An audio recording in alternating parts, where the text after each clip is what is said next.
Lakay, walang kaalam-alam si Ma'am GMA tungkol dito. Mhm.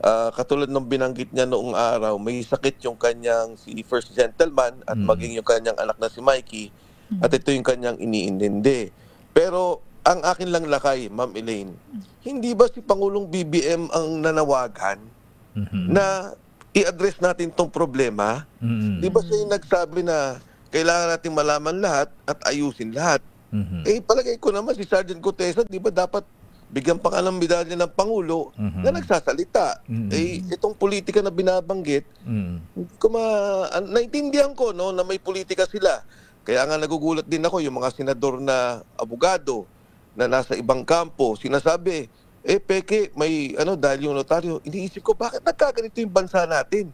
Di ba dapat wag sila magtirahan at Mm. kunin nila lahat ng dato. Mm. Kunin Magkaisa. nila lahat ng mga dapat pag-usapan Mm. para ma-address tong problema dahil organisado, batay sa binabanggit ni Sergeant Gutesa, yung korupsyon na nangyayari sa bansa. Mm. Organisado yung nangyari. Itong turuan nila ng Mm. mga politiko, itigil nila, Mhm. magkaisa sila, ayusin nila yung korupsyon dito sa ating bansa. Kung anong impormasyon na makukuha nila, kung sinong ituturo, kunin nila lahat para ma-address. Huwag yung pagka hindi nila gusto, mali.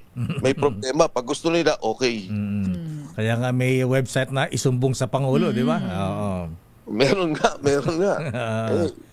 Ayan. First time to lakay, Ma'am Elaine. Siguro naman sa tagal din ninyo din sa media na Mhm. yung pagkakaorganisasyon, yung parang naging mafia yung buong gobyerno. Totoo po yan. Yung buong gobyerno, grabe yung corruption. First time tong nakita ko.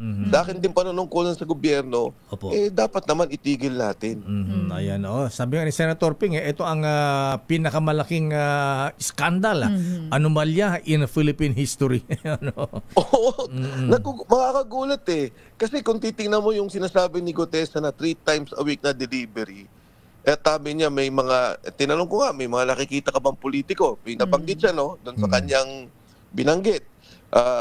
Sabi niya si Kong Eric Yap, sabi ko sa kanya, sabi ko, nakita mo mismo? Sabi niya, nakita ko Sabi ko, yung iba, nakita mo ba? Sabi niya, hindi ho talaga. Pero mga tao daw nila ang nagpapadala. Sabi ko, ganun ba?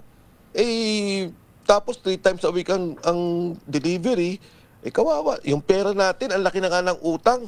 Tapos dyan na pupunta. Yung mga tao binabaha at namamatay tuwing malakas ang ulan.